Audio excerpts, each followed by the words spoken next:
जुल्मत कदे में मेरे शबे गम का जोश है, एक शम्मा है दलील सहर सो खामोश है। आज हम दीवाने गालिब की गज़ल नंबर 169 पढ़ने की कोशिश करेंगे।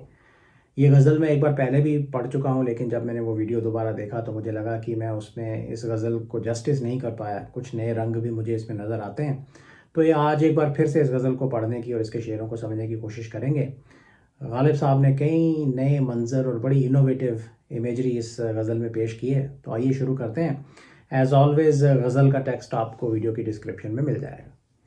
तो गालिब साहब कहते हैं कि जुल्मत कदे में मेरे शबे गम का जोश है, जुल्मत कदे में मेरे शबे गम का जोश है, एक शम्मा है दलील सहर सो खामोश है।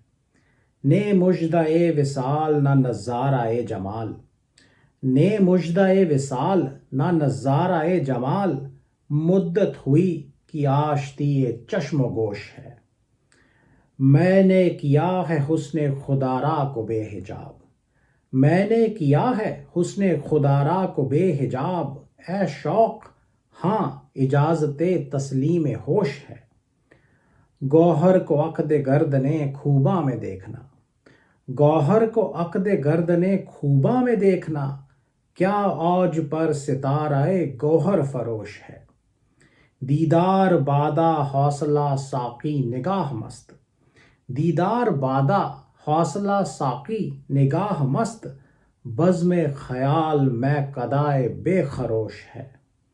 ए ताज़ा वारिदाने बिसाते हवाए दिल, ए ताज़ा वारिदाने बिसाते हवाए दिल, ज़िन्हार अगर तुम्हें हवसे नेओ नोश है।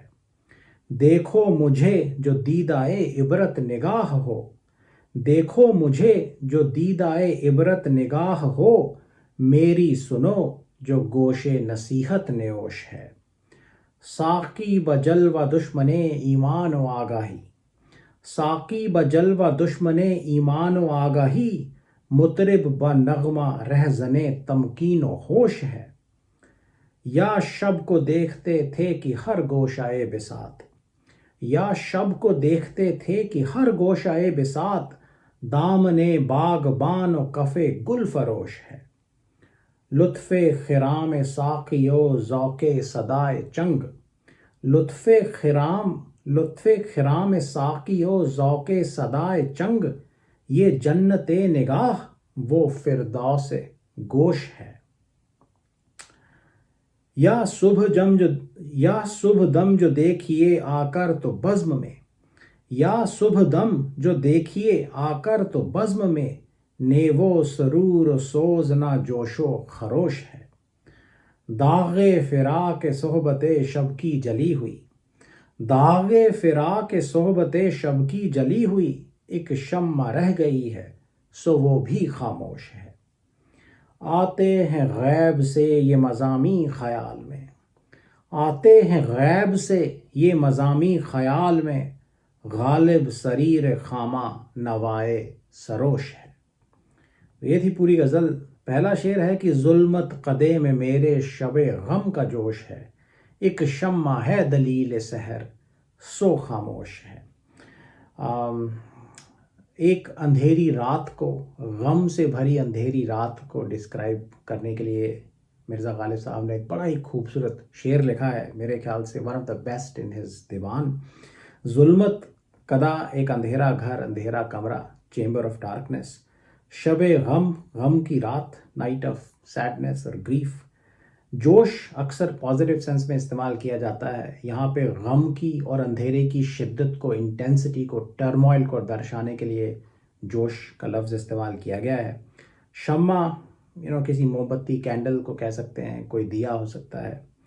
और दलील किसी चीज़ या किसी बात के सबूत को कहते हैं, प्रूफ को कहते हैं, आर्ग्यूमेंट को भी कह सकते हैं जो किसी के फेवर में आप पेश करते हैं।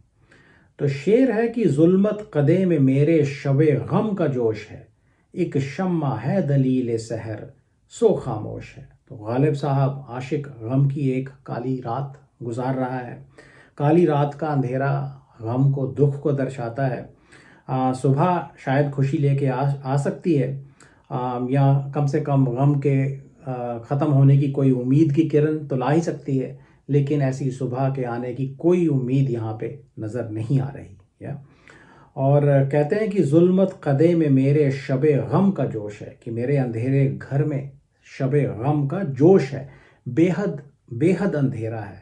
तो गालिब साहब ने एक ख़त में अपने एक ख़त में इस शेर का जिक्र किया है, जिसमें वो कहते हैं कि इस कदर अंधेरी रात है कि मानो इस दुनिया में रोशनी और सवेरा इजाद ही नहीं हुआ, सुबह इजाद ही नहीं हुई। या इस कदर घनघोर अंधेरा है। या तो वैसे ही घर में अंधेरा है, ऊपर से गम की जुदाई की रात आशिक काट रहा है। तो कहते हैं शबे गम का जोश है। ये बड़ा ही खूबसूरत एक्सप्रेशन है। घनघोर गहरा अंधेरा है, गम का बेहद दुख से भरी रात है। एक जोश, एक शिद्दत, एक इंटेंसिटी है इस रात के गम में और इस रात के अंधेरे में। या तो जोश का लफ्ज़ यहाँ पे गम की शिद्दत और काली रात की इंटेंसिटी को दर्शाने के लिए इस्तेमाल किया गया है।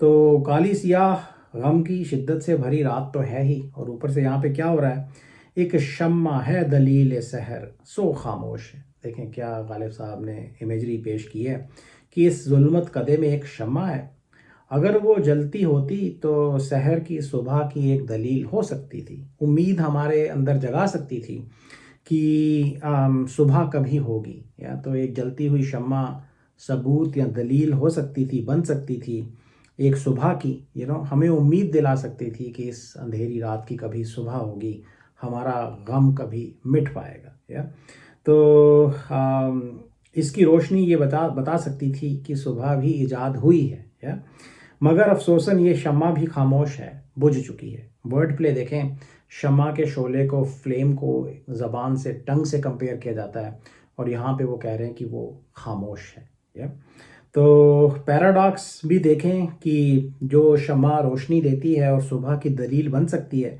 वो बुझ के, खामोश होके इसी घनघोर घनघोर अंधेरे का कारण बन गई है। या अंधेरे की तरफ वो कंट्रीब्यूट कर रही है, इसी अंधेरे को वो बढ़ा रही है। तो जिस शम्मा ने अंधेरे को कम करना था, वही अंधेरे का कारण बन गई है, या अंधेरे को और बढ़ा रही है। तो अब कोई उम्मीद बाकी नहीं है, गम की रात की कभी सुबह होगी, हमारा गम कभी ख़त्म होगा। कोई उम्मीद नज़र नहीं आ रही, बहुत ही निराशा की सूरत है, और आशिक को लगता है कि सारी ज़िंदगी शायद उसको इसी गम की सियाह रात में, जुल्मत कदे में बितानी पड़ेगी। तो शेर है कि जुल्मत कदे में मेरे शबे गम का जोश है, एक शम्मा है दलील सहर सो खामोश है। बड़ा ही निराशा से भरा शेर है। अगला शेर बड़ा इंटरेस्टिंग है। कहते हैं ने मुजदाए विसाल ना नज़ाराए जमाल, ने मुजदाए विसाल ना नज़ाराए जमाल, मुद्दत हुई कि आश थी ये चश्मो गोश है। मुजदाए विसाल, विसाल की मिलाप की अच्छी खबर, good news of the union with the beloved. नज़ारा जमाल, महबूब की खूबसूरती का नज़ारा, जब आपको उसका खूबसूरत चेहरा नज़र आए, विजन और site of the beautiful beloved और हर ब्यूटी। और आश्ती कहते हैं किसी तरह की सुलह को, अमन को, शांति को। या तो दो पार्टीज़ के बीच में सुलह हो गई है, वो आपस में लड़ते नहीं हैं। आश्ती ये चश्म गोश, आँख और कान के बीच में ये सुलह और शांति हुई है, कोई लड़ाई झगड़ा अब उनके बीच में नहीं होता। सो देयर इज़ पीस और agreement between the I and the year. या तो चश्म कहते हैं आँख को, गोश कहते हैं कान को। या देखें क्या खूबसूरत इमेजरी का उन्होंने इस्तेमाल किया है। तो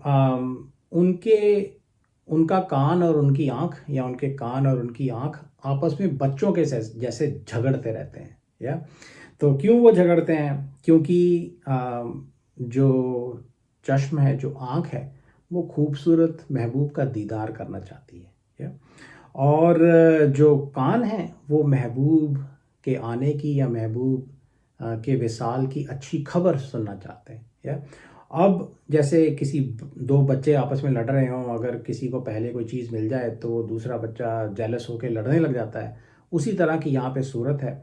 अगर आँख को पहले महबूब की खूबसूरती का दीदार हो गया, महबूब आता हुआ नज़र आ गया, तो कान आँख से जेलस हो जाता है और खफा हो जाता है और आँख से लड़ने लग जाता है।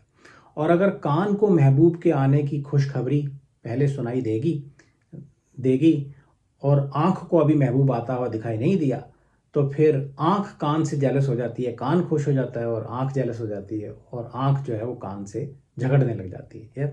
इस तरह की एक बच्चों की लड़ाई यहाँ पे चल रही है। दोनों ही महबूब के इंतज़ार में हैं, या और अब किसको ये खुशी पहले मिलती है महबूब का दीदार करने की, या उससे विसाल की खुशखबरी किसको पहले मिलती है, इसी बात का दोनों के अंदर झगड़ा है। इसी बात पे वो एक दूसरे से जेलस होके लड़ते हैं, या तो लेकिन अगर जिस बात पे लड़ाई हो रही है वो मुद्दा ही ख़त्म हो जाए तो फिर दोनों चुपचाप निराश होकर आराम से बैठ जाते हैं, या तो लड़ाई का मुद्दा ही यहाँ पे ख़त्म हो गया है। तो कहते हैं ने मुजदा ए विसाल ना नज़ारा ए जमाल, दोनों चीज़ें नहीं हैं, या ना ही विसाल की खुशखबरी आती है और ना ही महबूब का खूबसूरत चेहरा नज़र आता है। और मुद्दत हुई कि आशती ए चश्म गोश है, तो मुद्दत से महबूब ना मिलने आया है, ना ही उसके आने की खबर आई है, या और मेरे आँख और कान आपस में अब लड़ते नहीं हैं, दोनों के बीच में अमन और शांति है। तो दोनों निराश हैं, दुखी हैं, जो उनको चाहिए दोनों को मिल नहीं सकता, इसलिए दोनों अब चुपचाप निराश होके बैठ गए हैं, एक दूसरे से लड़ते नहीं हैं, उनके बीच अब अमन और शांति है। और कहते हैं मुद्दत हुई, तो मुद्दत हो गई है, आशिक को महबूब का दीदार या विसाल नसीब नहीं हुआ, या और एक सरकाज़म का रंग भी है। उन्होंने निराशा को एक पॉजिटिव ट्विस्ट दिया है कि महबूब तो नहीं आता, लेकिन इस वजह से मेरे अंदर का जो कॉन्फ्लिक्ट है वो भी मिट गया है, या और आँख और कान की यहाँ पे लड़ाई बताई है, लेकिन शायद ये उनके अंदर का अपना एक इमोशनल कॉन्फ्लिक्ट भी है, या और अगर महबूब के आने की उम्मीद कभी हुई तो आशिक के अंदर ये कॉन्फ्लिक्ट, ये परेशानी फिर पैदा हो जाएगी, या आँख और कान फिर से आपस में लड़ने लग जाएंगे, उसके अंदर एक और कॉन्फ्लिक्ट पैदा हो जाएगा। यही बेचारे का नसीब है। लेकिन यहाँ पे ओवरऑल जिस्ट ये है कि बड़ी मुद्दत से ना उसको महबूब का दीदार हुआ है और ना ही महबूब के आने की कोई खुशखबरी आती है, ना ही कोई महबूब से मिलने की उम्मीद उसको नज़र आती है। और इसको एक पॉजिटिव ट्विस्ट उन्होंने दिया है। तो कहते हैं कि ने मुजदा ए विसाल ना नज़ारा ए जमाल, मुद्दत हुई कि आशती ए चश्मो गोश है। मैंने किया है हुस्ने खुदारा को बेहिजाब, मैंने किया है हुस्ने खुदारा को बेहिजाब, ए शौक हाँ इजाज़ते तस्लीम होश है। मैं का मतलब है शराब, हुस्ने खुदारा अपने आप को सजा के रखने वाली खूबसूरत महबूबा, जो अपने आप को सजा संवार के रखती है। और बेहिजाब का मतलब है हिजाब के बिना, विदाउट द वेल। शौक कहते हैं इश्क को, पैशन को, इश्क की शिद्दत को। तस्लीम करने का मतलब है सर झुकाना, अपने आप को किसी के सामने सरेंडर कर देना, या तो एक बड़ा ही खूबसूरत मंजर गालिब साहब ने क्रिएट किया है। खूबसूरत महबूबा अपने आप को सजा संवार के रखती है, हिजाब भी पहन के रखती है, उसको अपनी अपीयरेंस का बहुत ख्याल है, दुनिया में वो कैसे नज़र आती है, अपनी खूबसूरती का वो बहुत ख्याल रखती है, या और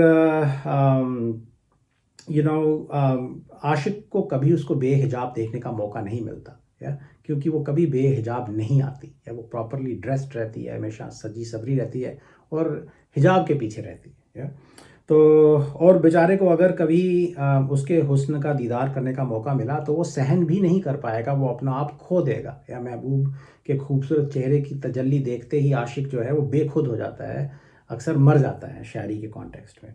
और यहाँ पे लेकिन उसको महबूब का दीदार करने का मौका मिल गया है, या तो कहते हैं कि मैंने किया है हुस्न खुदारा को बेहिजाब, कि शराब ने खूबसूरत महबूबा को बेहिजाब कर दिया है।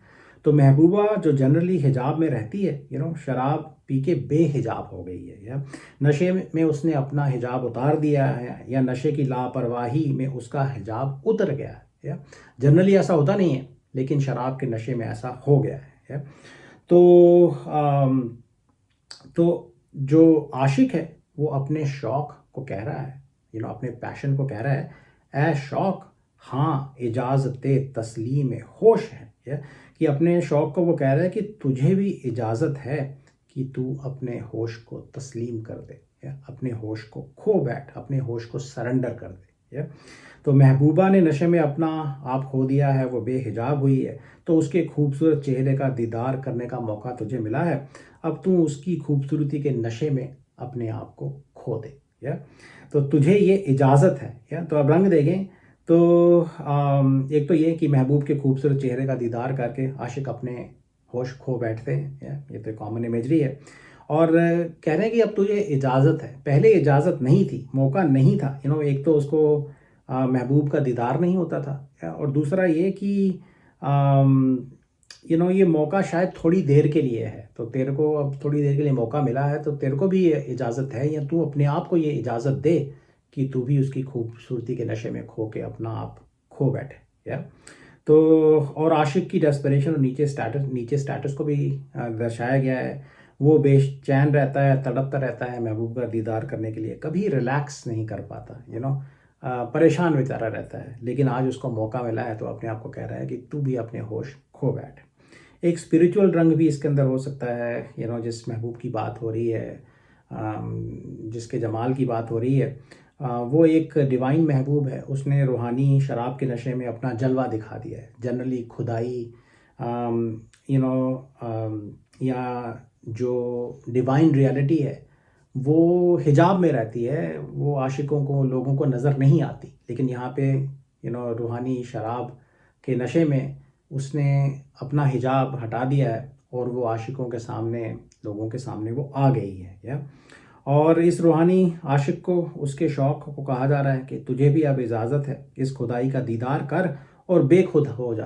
अपने होश खो बैठ, अपना ईगो खो बैठ और इस डिवाइन रियलिटी में मिल के फना हो जा, मर्ज हो जा इसके अंदर और फना हो जा। तो इस तरह का एक स्पिरिचुअल रंग भी हो सकता है। जिस महबूब की बात हो रही है वो खुदाई है, वो डिविनिटी है, जिसने हिजाब उतार दिया है और वो अपने आशिकों के सामने आ गई है। और उसको देख के अब आशिक भी तस्लीम होश करने वाले हैं।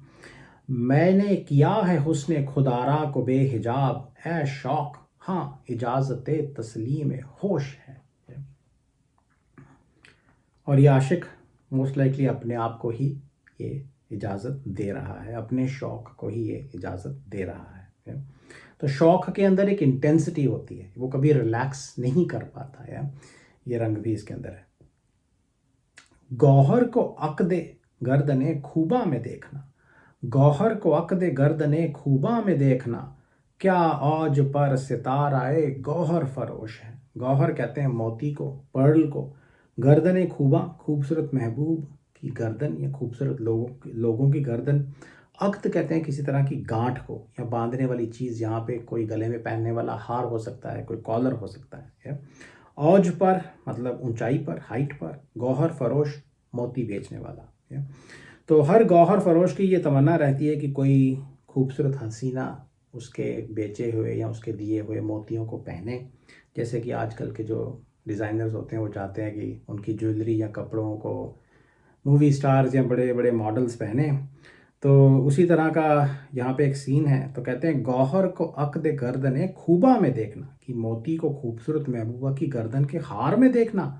क्या औज पर सिताराए गौहर फरोश है। देखो तो क्या, किस औज पर, किस ऊंचाई पर इस गौहर फरोश का सितारा आज जा पहुंचा है। या सितारा औज पर है, मतलब क्या किस्मत उसकी चमकी है गौहर फरोश की। ऐसी खूबसूरत हसीना ने उसका बेचा हुआ मोती अपने गले में पहना है। या और रंग देखें, सितारों का जिक्र है, तो ये भी हो सकता है कि वो महबूबा आसमान से उतर के आई है, इस दुनिया की है ही नहीं, इतनी खूबसूरत है, उसकी तारीफ़ है। और हो सकता है कि गौहर फरोश भी उसका आशिक है और वो बड़ा फ़ख्र समझता है कि उसका मोती उसकी महबूबा ने पहना है। और एक रंग इसके अंदर ये भी है कि शायद गालिब साहब और दूसरे आशिक जेलस हैं उस गौहर फरोश की किस्मत पर। या तो आशिकों को महबूब का दीदार करने की परमिशन नहीं दी जाती है। तो दूसरी लाइन में एक जेलसी की टोन भी हो सकती है कि एक तो उसका दिया हुआ मोती खूबसूरत महबूबा ने अपने गले में पहना और ऊपर से उसको ये मौका भी दिया गया कि वो इस खूबसूरत नज़ारे को देख सके। या तो महबूब को उसकी खूबसूरत गर्दन में बंधा हुआ मोती भी गौहर फरोश ने देखा।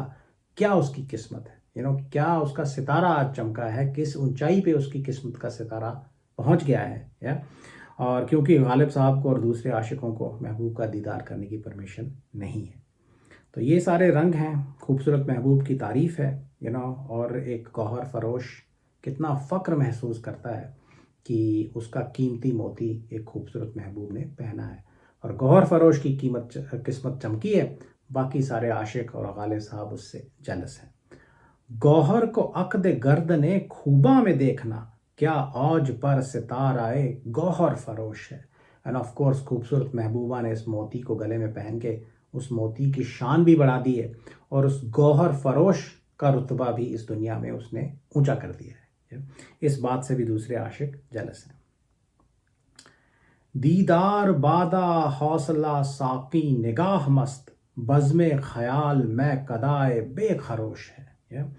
दीदार तो आपको पता ही है, साइट और अपीयरेंस। हौसला कहते हैं हिम्मत को, करेज को। बज़्मे ख्याल ख्यालों की महफिल, और खरोश कहते हैं हाहाकार को, हंगामे को, शोर शराबे को, किसी महफिल के शोर व गुल को। तो एक बड़ा खूबसूरत सीन गालिब साहब ने यहाँ पे पेश किया है। गालिब साहब अक्सर ख़यालों की और ख़यालों की दुनिया की बात करते हैं, अपनी इमेजिनेशन की दुनिया की बात करते हैं। कई बार इस दुनिया को भी ख़याली दुनिया ही वो कहते हैं। तो बहुत सारी चीज़ें हैं जो इस रियल वर्ल्ड में, रियल दुनिया में एग्जिस्ट नहीं करती, लेकिन उनके ख़यालों में, उनकी इमेजिनेशन में वो चीज़ें जीती जागती होती हैं।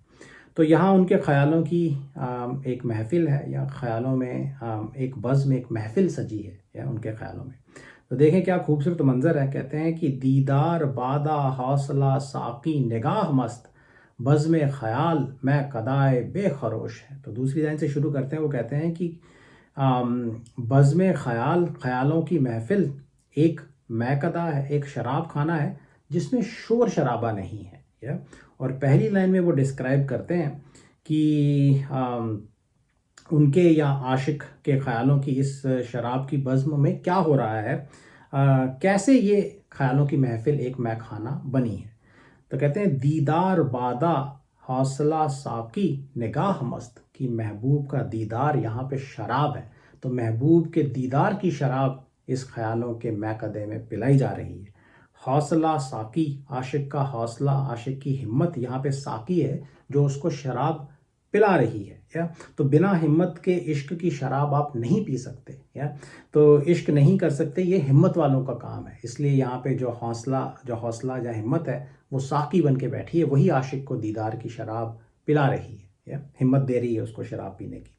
निगाह मस्त, और इस महबूब के खूबसूरत महबूब के दीदार की शराब पी के आशिक की निगाह मस्त हो गई है। या तो निगाह महबूब के दीदार की शराब पीती है, हिम्मत से पीती है और मस्त हो जाती है। या और ये सब कहाँ हो रहा है? रियल वर्ल्ड में नहीं हो रहा, रियल असली दुनिया में नहीं हो रहा।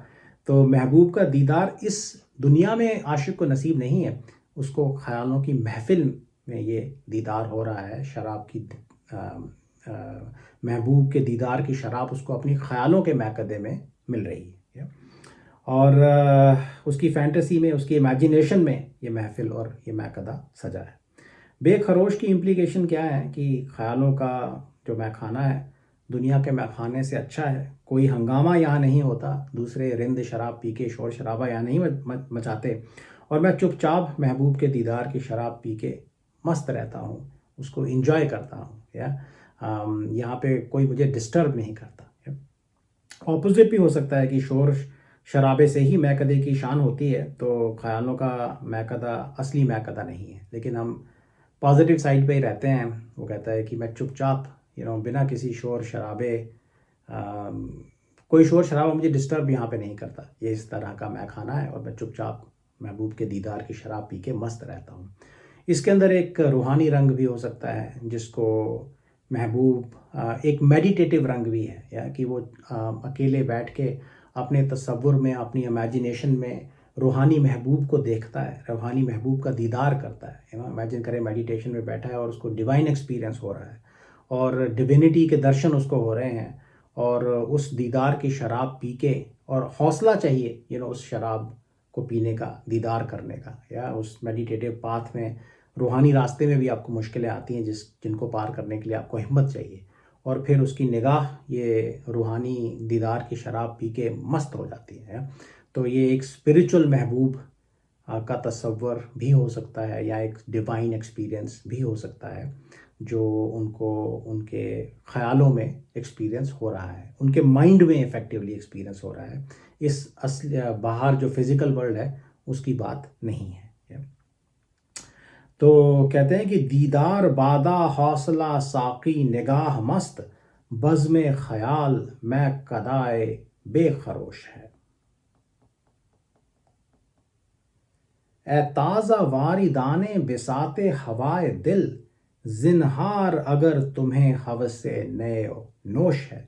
इस शेर से 3-4 शेरों का एक सिलसिला शुरू होता है जहाँ पे मिर्ज़ा गालिब साहब अपने आप को एक एक्सपीरियंस्ड आशिक बता रहे हैं, और जो लोग नौजवान लोग जो इश्क के कारोबार में आ रहे हैं या जो इश्क करने की हवस अपने दिल में रखते हैं, उनको वो चेतावनी दे रहे हैं, उनको वो वार्निंग दे रहे हैं, उनको वो ख़बरदार कर रहे हैं कि भाई ये इश्क का कारोबार बहुत मुश्किल है, तुमको दुख दर्द सहने पड़ेंगे, तो अपने आप को बचा लो अगर बचा सकते हो तो।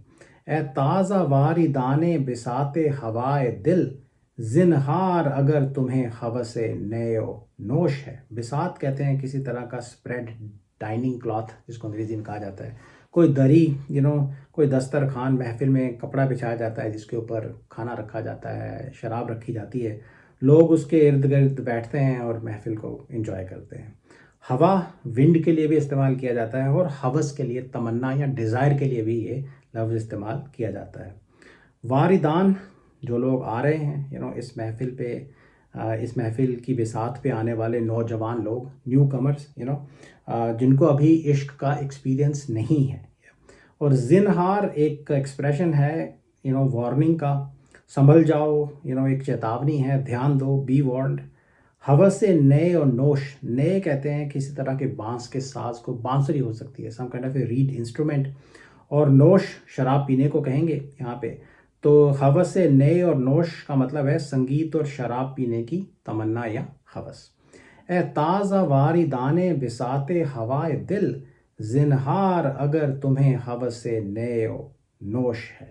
या तो गालिब साहब यहाँ कह रहे हैं कि यू नो जो लोग नए नए इस इश्क की महफिल में आए हैं, उनको वो वार्निंग दे रहे हैं कि सोच समझ के इश्क करना, मेरी बात सुनो, मुझे पता है तुम तो नए हो, तुम्हें नहीं पता कि किन मुसीबतों का सामना तुम्हें इस इश्क की महफिल में या इश्क की राह पे करना पड़ेगा। या तो उन्होंने एक इश्क की महफिल यहाँ पे इमेजिन की है। जो लोग दिल में इश्क की हवस रखते हैं या तमन्ना रखते हैं, वो इस महफिल में आते हैं। एक बिसात बिछी है, लोग बैठे हैं, संगीत बज रहा है, और शराब भी आशिकों को पिलाई जा रही है। या महबूब का जिक्र नहीं है, लेकिन शायद वो भी इस महफिल में मौजूद है। और कहते हैं, ए ताज़ा वारी दाने बिसाते हवाए दिल, इस दिल की हवस की बिसात पर ताज़ा ताज़ा आने वाले नौ सीखियो, जिन्हार अगर तुम्हें हवस से ने और नौश है, कि खबरदार अगर तुम्हें इश्क के संगीत और इश्क की शराब पीने की हवस है तो संभल जाओ। ये शराब और शबाब का शौक़ पालने की सोच रखते हो तो संभल जाओ, या बच के यहाँ से निकल जाओ अगर बच सकते हो तो। या ये संगीत, ये शराब, ये इश्क की महफिल बहुत सिडक्टिव है और अगर इसमें फंस गए तो फिर तुम्हें बहुत बड़े दुख दर्द जुल्म सितम सहने पड़ेंगे, मजनू जैसा आशिक बनना पड़ेगा, ज़िंदगी बर्बाद हो जाएगी। या तो मेरी सुनो और यहाँ से निकल लो। मैं ये सब दुख दर्द सह चुका हूँ, अपने आप को बर्बाद कर चुका हूँ, इसलिए तुम्हें वार्निंग दे रहा हूँ। ये दिल की हवस तुम्हें बर्बाद कर देगी। या तो हवस एक फ़िज़िकल जिस्मानी हवस भी हो सकती है, तो मीनिंग फिर भी सेम रहेगा कि अगर इस दिल की हवस के पीछे तुम भागोगे तो बर्बाद हो जाओगे, खबरदार हो जाओ, होशियार हो जाओ। तो कहते हैं कि यह ताज़ा वारी दाने बिसाते हवाए दिल, जिन्हार अगर तुम्हें हवस से नयो नोश है। देखो मुझे जो दीदाए इबरत निगाह हो, मेरी सुनो जो गोशे नसीहत नियोश है। इबरत कहते हैं किसी तरह के सबक को, नसीहत को। दीदाए इबरत निगाह, ऐसी आँख जो देखकर, किसी के हाल को देखकर सबक सीख जाए। या और गोशे नसीहत नियोश, ऐसा कान या ऐसे कान जो किसी की नसीहत या किसी के मशवरे को सुन लें और उससे कोई सबक सीख लें। या किसी की नसीहत, किसी की बात को मान जाएं। तो नए आशिकों को वार्निंग देने का थीम यहाँ पे फिर चल रहा है, उसी की कंटिन्यूशन है। तो कहते हैं देखो मुझे, गालिब साहब कह रहे हैं देखो मुझे जो दीद आए इबरत निगाह हो। अगर तुम्हारे पास वो आँख है, वो निगाह है जो किसी का बुरा हाल देख के सबक सीख ले और संभल जाए, तो मुझे देखो, मेरे हाल को देखो और सबक लो। मेरी सुनो जो गोशे नसीहत नियोश है, कि अगर तुम्हारे पास वो कान हैं जो काबिल हैं कि नसीहत सुन लें और उस पर अमल कर लें, तो मेरी बात, मेरी नसीहत, मेरा मशवरा, मेरी वार्निंग को सुन लो और अपने आप को बचा लो। या तो रंग देखें, सब लोग किसी और से सबक लेने के काबिल नहीं होते, इसलिए यहाँ पे एक सवाल की सी टोन है कि क्या तुम्हारे पास ऐसी आंख और ऐसे कान हैं? या अगर हैं तो फिर मेरी बात सुनो और अपनी ज़िंदगी को बर्बादी से बचा लो, मेरी बर्बादी से सबक लो। या तो इश्क से बचो, जैसे मैं बर्बाद हुआ हूँ तुम भी इसी तरह इश्क में बर्बाद हो जाओगे। बच सकते हो तो बच जाओ। या देखो मुझे जो दीद आए इबरत निगाह हो, मेरी सुनो जो गोशे नसीहत नियोश है।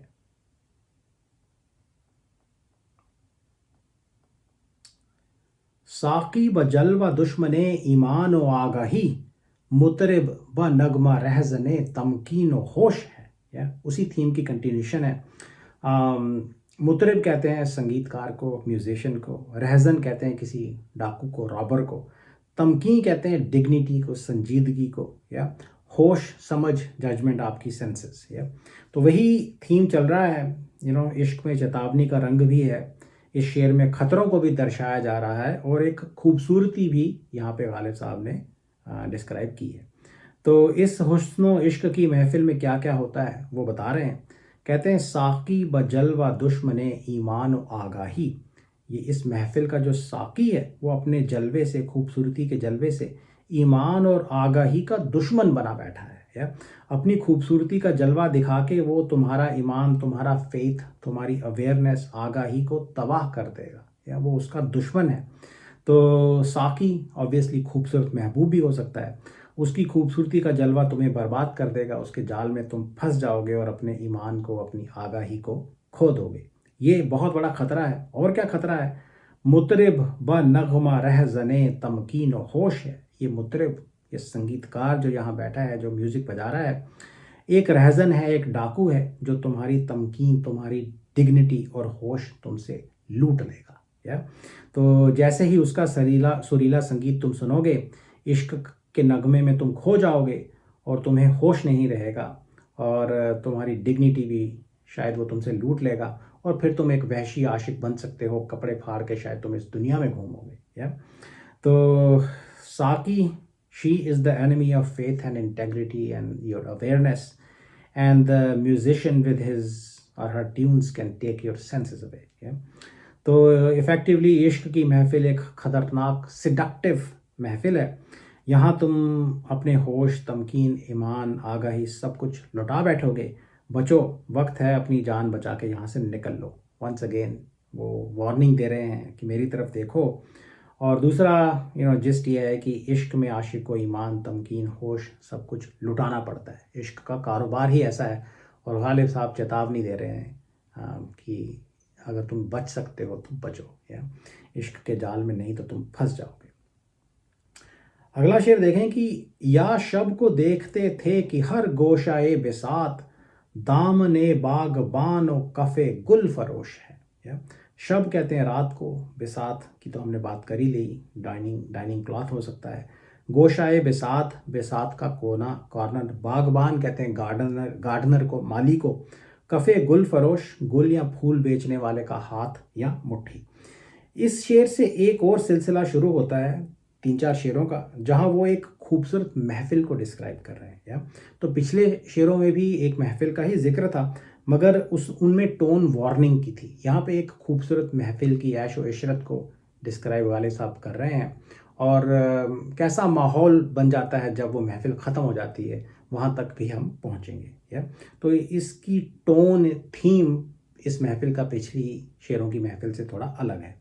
तो कहते हैं कि या शब को देखते थे कि हर गोशाए बिसात, रात को हम देखते थे, देखा करते थे। देखा था, पिछली रात हो सकती है, किसी गुजरे ज़माने की रात भी हो सकती है कि हम देखते थे कि हर गोशाए बिसात, बिसात का हर एक कोना, दामने बागबान और कफ़े गुल फरोश है। इस बिसात का हर एक कोना बागबान माली का दामन और गुल फरोश का हाथ बना हुआ है या बना हुआ था। तो बड़ी खूबसूरत महफिल है जिसको यहाँ पे डिस्क्राइब कर रहे हैं। वहाँ फूलों जैसे, गुलाब के फूलों जैसे खूबसूरत लोग महफिल में बैठे हैं या बैठा करते थे, और हर एक कोना फूलों की खूबसूरती से भरा रहता था, महकता रहता था। ऐसा लगता था कि बागबान अपने दामन में, झोली में फूल भर के वहाँ पे ले आया है, और गुल फरोश, गुल बेचने वाला अपने हाथों में खूबसूरत फूल लेके बैठा है, लोगों को दिखा रहा है। Such a beautiful spectacle was taking place in front of our eyes. या तो खूबसूरत फूलों से सजाई हुई महफिल थी, खूबसूरत फूलों, गुलाबों जैसे लोग, खूबसूरत महबूब वहाँ बैठे हुए थे। या इस तरह की खूबसूरत महफिल पिछली रात को सजी थी।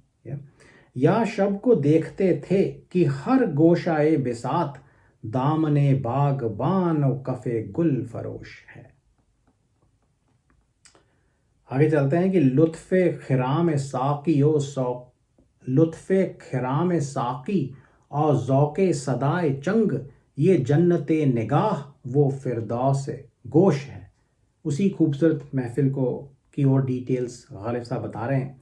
लुत्फ़ का मतलब होता है नज़ाकत, खूबसूरती, नाजुकी, डेलिकेटनेस ऑफ समथिंग, और ब्यूटी। खिराम यहाँ पे खूबसूरत महबूब की चाल के लिए लफ्ज़ इस्तेमाल किया गया है। ज़ौक़, मज़ा, टेस्ट, रेलिश। चंग, जिसको अंग्रेज़ी में हार्प कहा जाता है, एक तरह का म्यूज़िकल इंस्ट्रूमेंट है। सदाए चंग, उस चंग से निकलने वाली खूबसूरत आवाज़, खूबसूरत संगीत। जन्नत और फिरदौस दोनों ही जन्नत के लिए, पैराडाइस को डिस्क्राइब करने के लिए लफ्ज़ इस्तेमाल किए जाते हैं। एक और लफ्ज़ होता है जन्नतुल फिरदौस, जिसका मतलब है कि जन्नत का हाईएस्ट लेवल। या इफ़ेक्टिवली जन्नत और फिरदौस दोनों ही जन्नत को और जन्नत की खूबसूरती को, पैराडाइस को डिस्क्राइब करने के लिए इस्तेमाल किए जाते हैं। तो शेर है कि लुत्फ़े खिराम साकी ओ ज़ौक़े सदाए चंग, ये जन्नते निगाह वो फिरदौस गोश है। या तो जैसा मैंने कहा, उसी खूबसूरत महफिल की डिस्क्रिप्शन यहाँ पे जारी है। लुत्फ़े खिराम साकी और लुत्फ़े खिराम साकी और ज़ौक़े सदाए चंग। लुत्फ़े खिराम साकी का मतलब है महफिल के खूबसूरत साकी की मस्त चाल का लुत्फ़, उसकी खूबसूरती, उसकी नज़ाकत। या और ज़ौक़े सदाए चंग, चंग से निकलने वाली खूबसूरत सदा या खूबसूरत संगीत का ज़ौक़, मज़ा। या वो कैसा है? ये जन्नते निगाह वो फिरदौस गोश है। यानी कि साकी की चाल हमारी निगाहों के लिए जन्नत है, इतनी खूबसूरत उसकी मस्त चाल है। और जो यहाँ पे संगीत बज रहा है वो हमारे कान के लिए फिरदौस है। तो ऐसा लगता है कि हम जन्नत में आ गए हैं, जन्नत के खूबसूरत बाग के जैसी खूबसूरत यहाँ महफिल सजी हुई है। और वंस अगेन, साकी खूबसूरत महबूब हो सकता है, रूहानी महबूब भी हो सकता है, क्योंकि यहाँ पे जन्नत का जिक्र है। तो इस खूबसूरत महफिल में कहते हैं कि लुत्फ़े खिराम साकियो ज़ौक़े सदाए चंग, ये जन्नते निगाह वो फिरदौस गोश है। तो महबूब की खूबसूरत मस्त चाल का, या साकी की खूबसूरत मस्त चाल का जो लुत्फ़ है वो हमारी निगाह के लिए जन्नत है, और जो खूबसूरत संगीत बज रहा है वो मेरे कानों के लिए फिरदौस है। या शुभ दम जो देखिए आकर तो बज़्म में, या शुभ दम जो देखिए आकर तो बज़्म में, ने वो सरूर और सोज ना जोशो खरोश है। या तो उन्होंने कहा था कि पिछली रात को ये खूबसूरत महफिल सजी थी, अब सुबह हो गई है और वो बज़्म, वो महफिल नहीं रही। तो अगले एक दो शेर उदासी से भरे हैं। महफिल की रौनक अब जा चुकी है। सुबह दम का मतलब है सुबह का वक्त। सरूर नशे को कहते हैं, इंटॉक्सिकेशन को कहते हैं। सोज कहते हैं गर्मी को, महफिल की गर्मी यहाँ पे रेलिवेंट मीनिंग है। जब महफिल में गर्मी होती है तो फिर वहाँ पे शोर शराबा मचा होता है, लोग एक दूसरे से घुल मिल रहे होते हैं, right. So heat of that gathering. तो और जोश तो आपको पता ही है, खरोश की भी हमने बात की है, शोर या महफिल का शोर शराबा। या तो कहते हैं कि वो खूबसूरत महफिल जो रात भर चली वो अब ख़त्म हो गई है, उदासी छाई है। या शुभ दम जो देखिए आकर तो बज़्म में, शुभ दम जो देखिए सुबह के वक्त अगर आप आकर देखें इस महफिल में, ने वो सरूर व सोज ना जोशो खरोश है। ना वो सरूर बाकी है, रात का नशा बाकी नहीं है, ना ही महफिल की गर्मी है, जहाँ लोग के एक दूसरे से घुल मिल रहे थे, वो सोज वो गर्मी भी गायब हो चुकी है। ना कोई जोश है, ना कोई एक्साइटमेंट है, ना खरोश है, ना ही महफिल का शोर है। तो पिछली रात की महफिल की रौनक जो है वो पूरी तरह से जा चुकी है। It's all over. एक उदासी का माहौल अब यहाँ पे छाया है। तो पिछले शेरों में जो साकी के हुस्न की, उसके चाल के जलवे की बात हो रही थी, जो संगीत बज रहा था, जन्नत का एक्सपीरियंस आशिक को हो रहा था, वो सब अब नहीं है। या ये अपनी ज़िंदगी को डिस्क्राइब करने के लिए एक मेटाफर भी हो सकता है, इमेजरी हो सकती है कि बुढ़ापे के लिए शेर लिखा गया है कि खूबसूरत महफिल, जवानी में खूबसूरती थी, खूबसूरत महफिलों में हम शरीक हुआ करते थे, ऐश व इशरत की महफिलों में जाया करते थे। अब बुढ़ापा आ गया है, कोई खूबसूरती ज़िंदगी में बाकी नहीं रही। अब हम उन खूबसूरत महफिलों में नहीं जाते। या तो ज़िंदगी से खुशी चली गई है, रौनक चली गई है, गम का मौसम आ गया है, खिज़ां आ गई है। ये रंग भी इसके अंदर हो सकता है। All good things come to an end eventually, जिस तरह से ये रात की महफिल इस शेर में ख़त्म हो गई है। तो कहते हैं कि या शुभ दम जो देखिए आकर तो बज़्म में, ने वो सरूर और सोज ना जोशो खरोश है।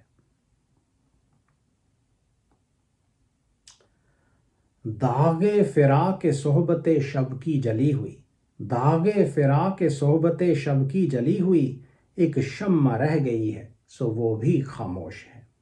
तो गज़ल की शुरुआत एक खामोश शम्मा से हुई थी, वापस वहीं पे बात आ पहुंची है। We have come full circle. Daagh कहते हैं ज़ख्म को या जलने के निशान को, फिराक जुदाई सेपरेशन को कहते हैं, सोहबत लोगों की संगत, खूबसूरत महबूबों की कंपेनियनशिप, शब ऑब्वियसली रात को कहा जाता है। तो वही महफिल है जो ख़त्म हो चुकी है। पिछली रात खूबसूरत लोगों का, खूबसूरत लोगों की और महबूबों की सोहबत भी महफिल में गालिब साहब को, आशिक को नसीब हुई थी। या अब नहीं है, वो सोहबत ख़त्म हो चुकी है, खूबसूरत महबूब जा चुका है। या और उदासी छाई है। तो उसी महफिल में एक शम्मा भी चल रही थी जो महफिल को रोशन कर रही थी। अब देखें उसका क्या हाल हुआ है। कहते हैं कि दागे फिराक सोहबत शब की जली हुई। तो पिछली रात को महबूब की सोहबत जो हमें नसीब हुई वो अब फिराक में, जुदाई में बदल गई है।